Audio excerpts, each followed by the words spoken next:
Hola, ¿cómo estás? Soy la maestra María Paula González, soy licenciada en enfermería y en esta ocasión voy a impartir la materia de química de la licenciatura en medicina general naturortopática. Vamos a comenzar lo que viene siendo una pequeña introducción en química general y orgánica. Vamos a hablar un poquito de historia, pero primero que nada, ¿qué es la química? La química es una ciencia que tiene por finalidad no solo descubrir, sino también y sobre todo crear, ya que es el arte de hacer compleja la materia, para captar la lógica de la reciente evolución de la química. Hay que retroceder en el tiempo y dar un salto atrás, unos 4.000 millones de años, ¿no? Para poderla entender y comprender. Aquí, por ejemplo, tenemos lo que es la línea del tiempo de la química orgánica. Va desde los inicios, que es en 1675, y pues nos continuamos hasta 1828, que esta es la etapa más predominante, ¿no?, de la química orgánica. ¿Cuál es el origen de la química orgánica? Aquí Lamery fue el químico francés primero en desarrollar la teoría sobre la química del ácido base en 1680. Clasificó las sustancias en tres grupos, que es la mineral, la vegetal y la animal. Descubrió el método para obtener el ácido sulfúrico, explicó los incendios subterráneos, los terremotos, los truenos y relámpagos. Aquí Wilhelm fue el químico sueco conocido por sus trabajos farmacéuticos y por el descubrimiento de muchos elementos y sustancias químicas, de los que el más importante fue el oxígeno, de forma independiente y de algún tiempo antes de Priestley. Wilhelm descubrió lo que es la barita, es el óxido de bario y el ácido sulfurhídrico, el arsenuro de hidrógeno y el arsenuro de cobre. Un pigmento verde que se convirtió en un color popular para las confecciones hasta que en medio siglo después se descubrió que era venoso. Aquí vemos cómo fue denominado el oxígeno, el cloro y el bario. Priestley fue un investigador tremendamente productivo, especialmente en el campo de la filosofía. Inventó el agua carbonatada, o sea, las gaseosas, y la goma de borrar. Identificó una docena de compuestos químicos y escribió un estudio importante, cual fue el pionero en el campo de la electricidad. Es conocido como el creador del agua carbonatada. Tenemos también a Lavoisier. La aportación que Lavoisier tuvo fue el estudio de la composición de la materia y el fenómeno de la combustión. Mejoró las formas de proceder en el estudio de la naturaleza. Por todo esto fue considerado como el padre de la química. Lavoisier fue el creador del Tratado Elemental de la Química en 1789. Aclaró el concepto del elemento como una sustancia simple que no se puede dividir mediante ningún método de análisis químico conocido, y elaboró una teoría de la formación de compuestos a partir de los elementos. Aquí está la ley de la conservación de la materia, lo cual dice que pues la materia no se crea ni se destruye. Por ejemplo, aquí tenemos lo que son 4 átomos de plomo más 6 átomos de azufre.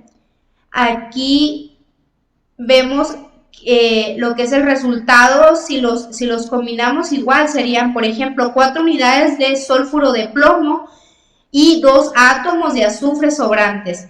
Por ejemplo, aquí están son 2 de plomo y otros 2 de plomo, más otros 2 de azufre y otros de azufre, más los 2 faltantes. Aquí está el modelo atómico de Lavoisier. principio de conservación de la masa o la ley de Lavoisier. La materia ni se crea ni se destruye, solo se transforma. Es una reacción química.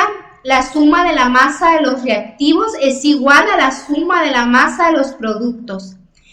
En una reacción química los átomos no se desaparecen, simplemente se ordenan de otra manera, como lo comentaba anteriormente. También tenemos a Berzelius, fue el primero en hacer la distinción entre los compuestos orgánicos, aquellos que contienen carbono, y los compuestos inorgánicos.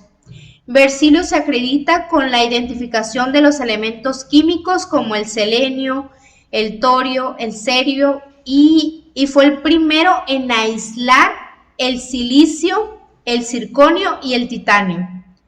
Los estudiantes que trabajaban en el laboratorio de Berzelius también descubrieron lo que es el litio y el vanadio. Consistía en asignar la primera letra de su nombre en latino al elemento, añadiendo una segunda letra cuando había necesidades de diferenciar dos elementos cuyo nombre comenzaban con la misma inicial. Por ejemplo, carbono pues lo denominó con la C y calcio sería Ca. Además, se indicaban las proporciones por números. Por ejemplo, Berzelius dijo el hidrógeno como la H, el nitrógeno como la N, el carbono como la C, el oxígeno como la O y el fósforo como P. Aquí desarrolló lo que es el sistema de notación química en el que se denotaban los elementos químicos. Por ello usó la primera letra del nombre latino, agregando la segunda letra cuando dos o más elementos iniciaban con la misma letra, como por ejemplo el calcio y el carbono. El carbono lo denominó con la C y el calcio con la Ca. Tenemos a Chevreul. Su descubrimiento es el círculo cromático. Puso la ciencia del teñido de los géneros sobre una base científica que condujo al desarrollo floreciente de la tapicería.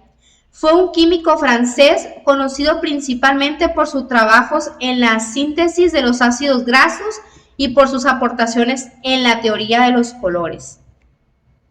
Aquí tenemos un ejemplo, por ejemplo, tipos de ácidos grasos según el número de dobles enlaces. Esos serían los enlaces, por ejemplo, en los saturados, aquí es sin dobles enlaces, los monoinsaturados es con doble enlace y los poliinsaturados es con más de un doble enlace, como aquí lo vemos. Y este es el círculo cromático, el cual sabemos que si combinamos amarillo y rojo, pues nos da resultado naranja. Si combinamos azul y rojo, nos da violeta. Y si combinamos azul y amarillo nos da verde. Al igual, las diferentes denominaciones depende de las combinaciones que tengamos. Aquí está explicado lo que son los ácidos grasos. Por ejemplo, los saturados tenemos como cadena corta, cadena media y cadena larga. En la cadena corta tenemos, por ejemplo, la mantequilla de vaca y de cabra y la nuez moscada. También tenemos en la media lo que es el aceite de coco, el aceite de palma, la mantequilla, el coco, la leche entera y demás, ¿no? Y en la cadena larga tenemos lo que son algunas carnes. Y los insaturados tenemos una cadena larga, ¿no? Que es extensa, como los monoinsaturados y los poliinsaturados y los trans. Por ejemplo, los monoinsaturados tenemos el omega 9, el aceite de oliva, los olivas, los cacahuates, las almendras, las avellanas y en sí pues son aceites. Y en los poliinsaturados tenemos los esenciales, que es como el omega 3 y el omega 6. Aquí está pues un claro ejemplo de lo que son los ácidos grasos. También tenemos aquí a Every, fue uno de los primeros biólogos moleculares y un pionero en el campo de la inmunoquímica, aunque es principalmente conocido por su descubrimiento en 1944, junto con sus colaboradores como McCarthy y McLeod. que viene siendo la denominación del ADN, lo que es el ácido desoxirribonucleico. Es el material del que están formados los genes y los cromosomas y de cómo estos definen la sexualidad del ser humano. Aquí está más explicado lo que es el ADN, que es el ácido desoxirribonucleico, responsable de contener toda la información genética de un individuo o ser vivo. Información que es única e irrepetible en cada ser, ya que la combinación de elementos que se construye es de una manera única. Por ejemplo, está compuesto de bases nitrogenadas como la guanina, la citosina, la adenina y la timina. Y pues lo que es el esqueleto está conformado de azúcar y fosfato. Tenemos a Berthelot, es un químico e historiador francés, librepensador republicano, cuyo pensamiento creativo y trabajo influyeron significativamente en la química en finales del siglo XIX. La principal aportación que realizó Berthelot pues son muy importantes, ya que con sus investigaciones en alcoholes y ácidos carboxílicos, en la síntesis de hidrocarburos y en las velocidades de su reacción, introdujo los términos de procesos exotérmicos y endotérmicos. Como resultado de su trabajo sobre explosivos, descubrió la onda expansiva. Berthelot predijo que los ácidos carboxílicos son muy solubles en los alcoholes porque forman con ello enlaces por puentes de hidrógeno. Además, los alcoholes no son tan polares como el agua, de tal forma que los ácidos de cadena son largas, son más solubles en ellos que en el agua. Y aquí está demostrado como en una fórmula. Aquí tenemos a Kolbe.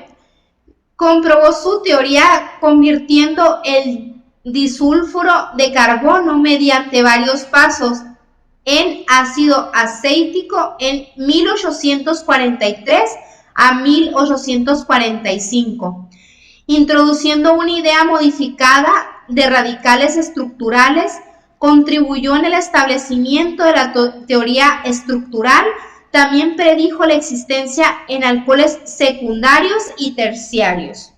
¿Qué es el ácido acético? Es un compuesto cristalino que pertenece al grupo de los ácidos carboxílicos. Su fórmula química es CH3, aquí como lo vemos es CH3 y COOH.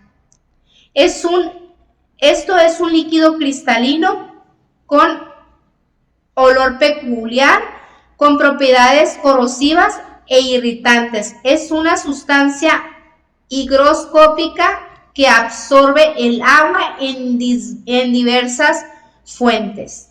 Tenemos a lo que es Proust. También es conocido por desarrollar la ley de Proust o la ley de las proporciones definidas. Esta ley viene a decir que cuando se combinan dos o más elementos para dar lugar a un compuesto, siempre lo hacen en la misma proporción, con independencia de su estado físico y de la manera de obtenerlo. Por ejemplo, aquí está un claro ejemplo que es la ley de proporciones definidas, que es, por ejemplo, fierro más oxígeno, damos un óxido ferroso. Cuando dos o más elementos se combinan para formar un determinado compuesto, lo hacen en una relación en peso constante e independientemente del proceso seguido para formarlo. Esa sería la relación de la masa de los reactivos, ¿no? Como fierro, oxígeno y óxido ferroso sería el resultado. Tenemos a Volger. Es precursor en el campo de la química orgánica. Wohlgeber fue famoso por su síntesis en el compuesto orgánico denominado urea. Mediante su contribución se demostró en contra del pensamiento científico de la época que un producto de los procesos vitales se podía obtener en el laboratorio a partir de la materia inorgánica. Aquí vemos el compuesto de la urea, tiene hidrógeno, carbono, nitrógeno y oxígeno. Lo que vemos es que en este compuesto de la urea lo que la denomina es el nitrógeno.